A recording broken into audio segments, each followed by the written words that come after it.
Continuando con las curvas circulares dentro del diseño geométrico horizontal, corresponde un poco más adentrarse en los cálculos para determinar las coordenadas de cada uno de los puntos de una curva circular simple. Dentro de la presentación, continuando con lo anterior, se tendría curvas circulares simples, un poco más de detalle relacionado al cálculo de estas deflexiones, no las deflexiones principales, sino las deflexiones secundarias que van a permitir calcular las coordenadas, y también de curvas circulares compuestas se va a hablar también algo adicional. Quedaría más adelante hablar de la estabilidad del diseño, curvas espirales de transición y entre tangencias horizontales. Partamos de la definición del ángulo de deflexión. Aquí en este caso tenemos la deflexión principal y las deflexiones, estas deflexiones secundarias, es ese ángulo de deflexión delta minúscula de una curva, es el ángulo formado entre cualquier línea tangente a la curva y la cuerda dirigida desde un punto de tangencia a cualquier otro punto P sobre la curva. Aquí se tendría, por ejemplo, tenemos un punto P, esta sería pues la tangente a esta curva de aquí, y esta otra de aquí sería la cuerda desde PC a P1. Entonces en ese caso es que se forma ese ángulo de deflexión, el delta 1. En este caso delta va a ser igual a phi sobre 2. Para delta 1 va a ser igual a phi 1 sobre 2, que sería esa relación. Tengamos en cuenta que todo este valor de aquí es igual al valor de la deflexión principal. Para determinar las coordenadas de una curva circular y cuando se tiene una abscisa redonda, supongamos que aquí PC es 0 más 100 y el PT 0 más 200, por lo tanto voy a poder dividir n veces un valor de una cuerda, que sería aquí, ¿no? N veces el número o valor de la cuerda. Si el valor de la cuerda es 10, pues obviamente n va a ser igual a 10. Y ahí tendríamos exactamente, si empieza en 100, el siguiente va a ser 110, 120, 130 y así sucesivamente hasta poder llegar al 200, pero va a ser exactamente, se va a llegar a ese valor. En la práctica es muy difícil llegar de esta manera, considerando de que generalmente estos valores pues no tienen abscisas cerradas, tampoco acá abscisas cerradas, sino por ejemplo 99. El siguiente que tendríamos que calcular es 100 y aquí imaginemos que es 201 y el siguiente va a ser 210 y el anterior de ese va a ser 200. Entonces ahí hay unas diferencias que no se van a ajustar a este modelo inicial, pero esto se lo explica de tal manera de que se entienda cuando se vuelve más complejo, cuando estos valores de las abscisas no son redondas. Para el primer lugar, la parte de la deflexión, recordamos que la deflexión es la tangente, el tangente a la curva circular y formado por la cuerda a un punto cualquiera dentro de esa curva circular. Y como se vio anteriormente, pues la deflexión va a ser igual a GC dividido para 2, que en el anterior ejemplo era phi dividido para 2. En el caso de la deflexión 2, nuevamente tenemos la misma tangente, tenemos la cuerda, tenemos el punto 2, esta sería la deflexión 2 y tendríamos GC y GC. En este caso va a ser GC más GC dividido para 2, pero GC sobre 2 es el delta 1, por lo tanto delta 2 va a ser igual a delta 1 más GC sobre 2. En el siguiente punto, que sería PT, aquí tendríamos que n va a ser igual a 3 veces el valor de C, porque tenemos tres cuerdas. Tendríamos el delta 3, que sería esto de la tangente a la curva. La cuerda va a ser igual a GC más GC más GC dividido para 2.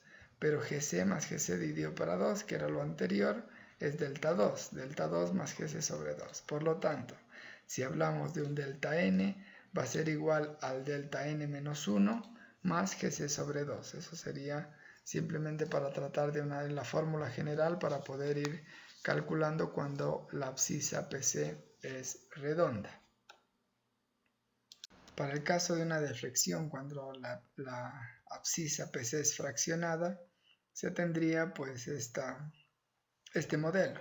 Aquí tendríamos una cuerda completa desde el punto P1 a P2 y de P2 a P3, y tendríamos una cuerda incompleta desde PC a P1 y otra desde de P3 a PT, ¿no? Entonces estos serían valores incompletos. Aquí tendríamos con valores completos de la cuerda y estos serían incompletos. Por ejemplo, aquí supongamos que vale 10.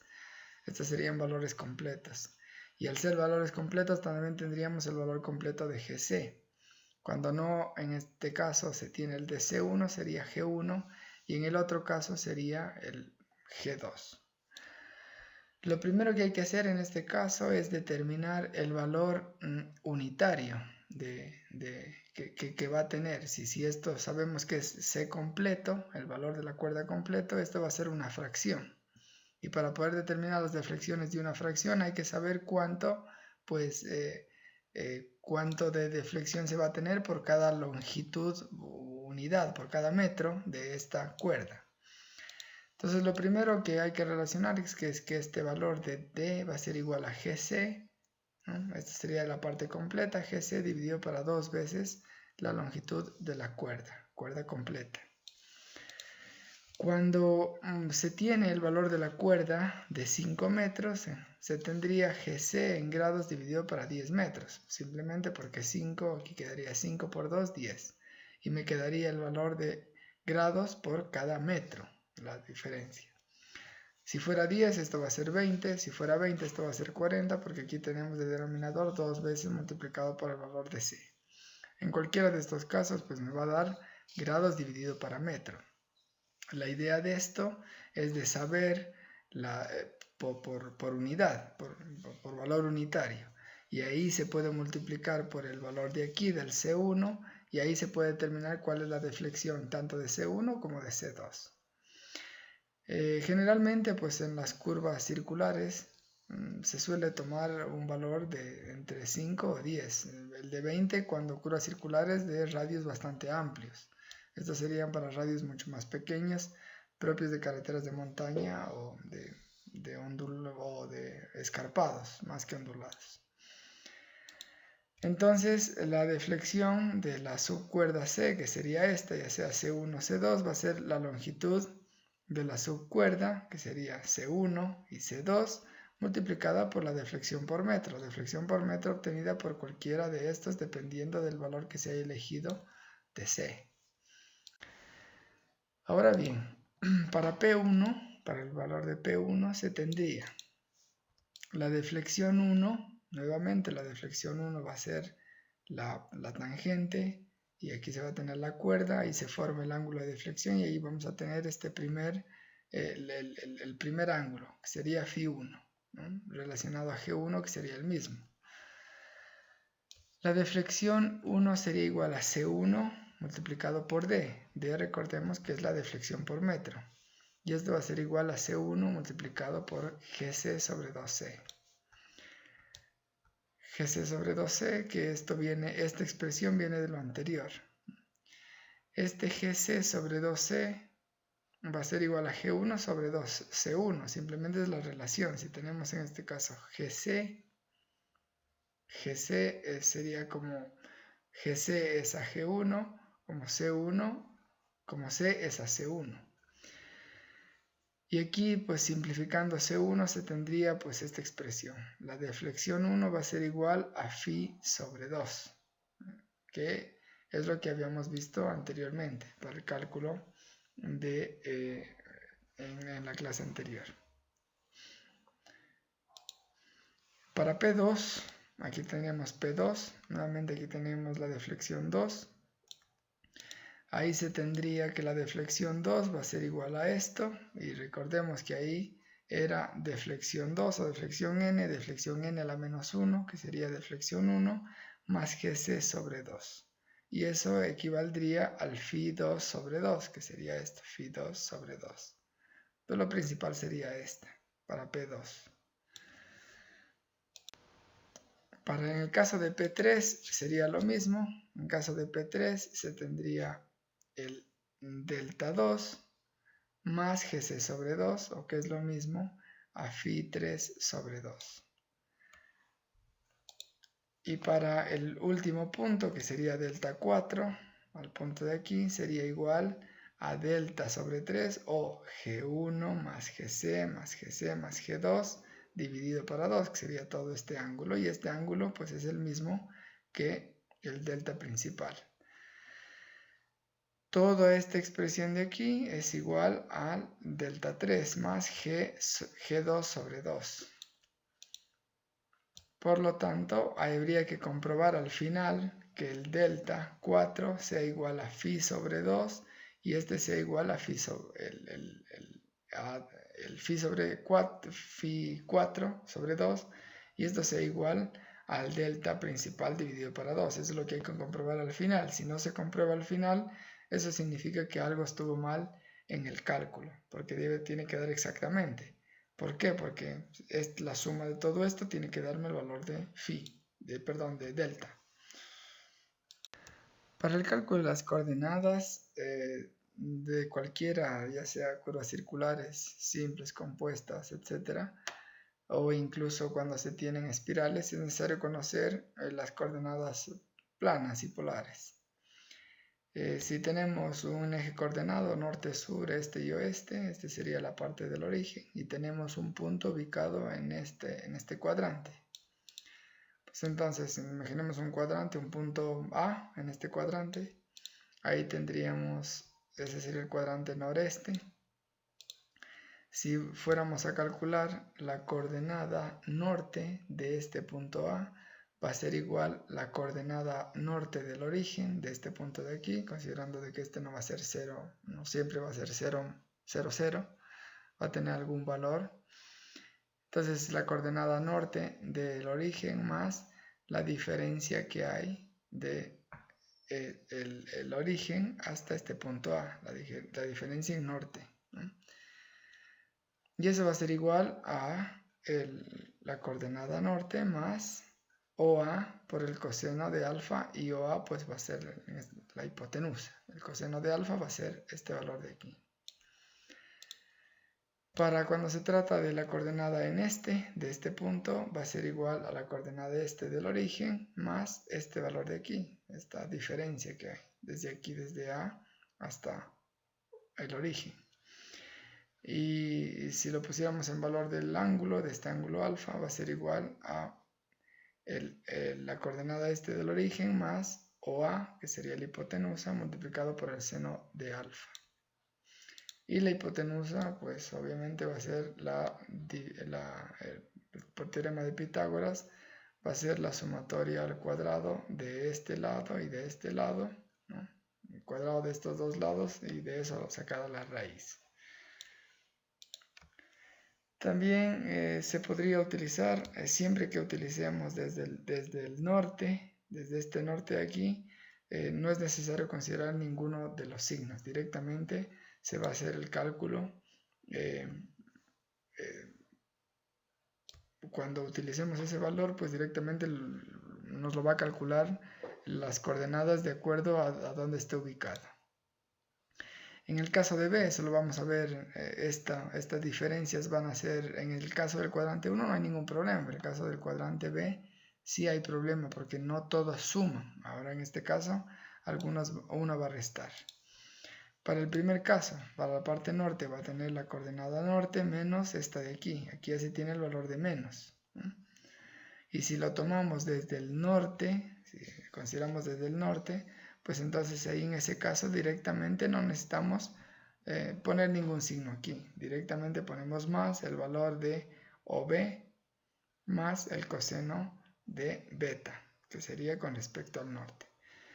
Automáticamente, una vez que se calcule, una vez que pase de 90 grados, si es 91, pues este va a ser un valor negativo. No tenemos que pensar si realmente hay que sumar o restar, ¿no?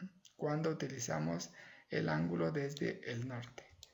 Cuando se trata del este sigue sumando, similar al anterior, ¿no? Y aquí es con el ángulo beta. Podemos calcular con este ángulo, claro, también se puede calcular con este de acá también se lo puede calcular, ¿no? Pero directamente para coordinar las coordenadas ya como resultado final, sin tener que pensar en los signos, pues directamente se utiliza desde el norte. La hipotenusa, pues similar a la anterior, lo único que en este caso cambian son estos lados, que esos son los lados que se elevan al cuadrado. Pues también se puede calcular con esta, como se lo había mencionado, pues para poder en este caso desde el sur. Para el caso de cuando está en el tercer cuadrante, pues ahí los dos son negativos, tal cual como se ve aquí, los dos son negativos, pero para olvidarse del signo directamente se lo toma con respecto al norte, y pues ahí en todos los casos se le va a poner positivo. Cuando pues excede de este valor de aquí va a ser negativo, y cuando excede del valor de aquí, el valor del este va a ser negativo, cuando excede de 180. Y en el caso del norte, cuando excede de 90. Ese sería el valor de la hipotenusa. Para el caso del cuadrante, en el último cuadrante, pues ahí también se tiene uno que resta.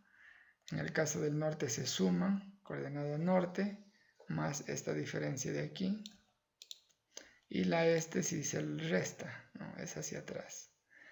Pero si utilizamos desde el norte directamente, pues entonces en ese caso no necesitamos pensar en el signo.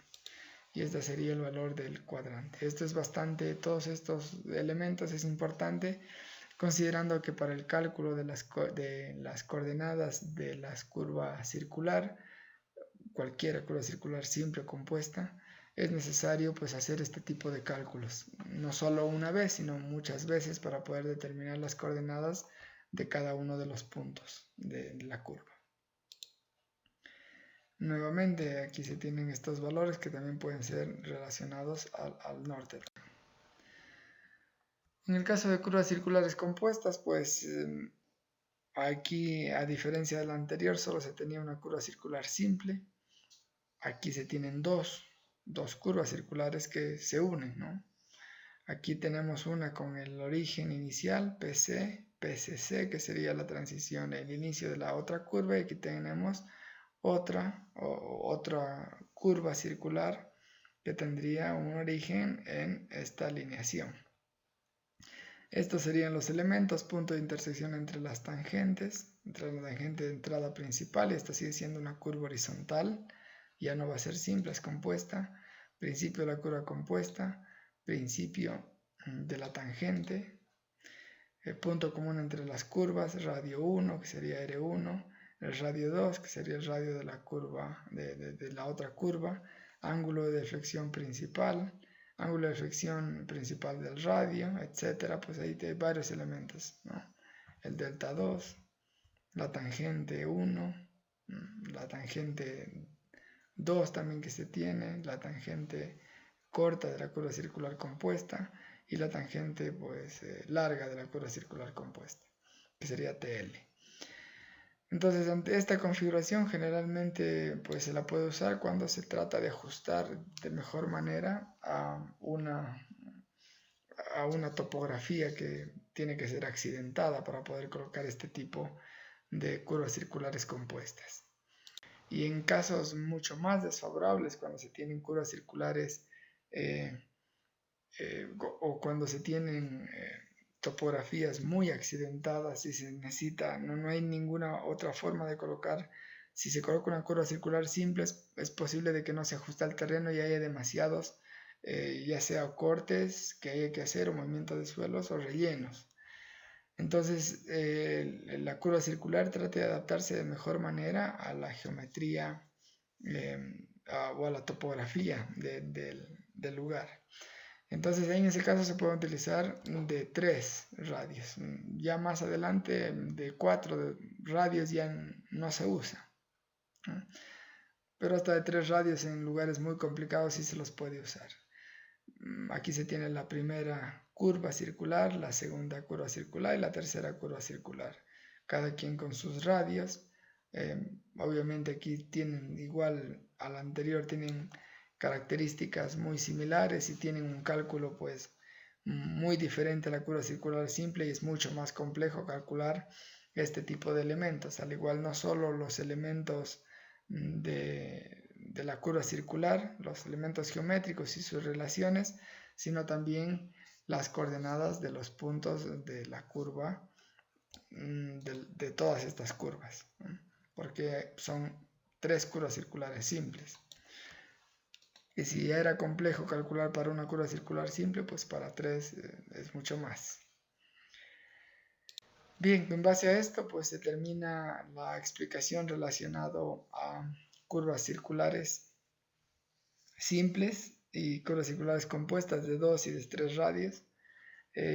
Lo principal de todo esto es de tener claro cómo se determinan las coordenadas en función de las deflexiones, cuando se tienen abscisas redondas o se tienen abscisas fraccionadas, cuál es el procedimiento de cálculo, para luego después incluir otros elementos, no solo curvas circulares de este tipo, sino también aumentar las espirales, que las espirales de transición ayudan a que una curva circular simple se vea de mejor manera, sea más fácil para el conductor cuando se esté circulando, y también en esa espiral de transición se puedan colocar adecuadamente la transición del sobreancho y también la transición del peralte, que sea mucho más cómodo y más seguro para el conductor.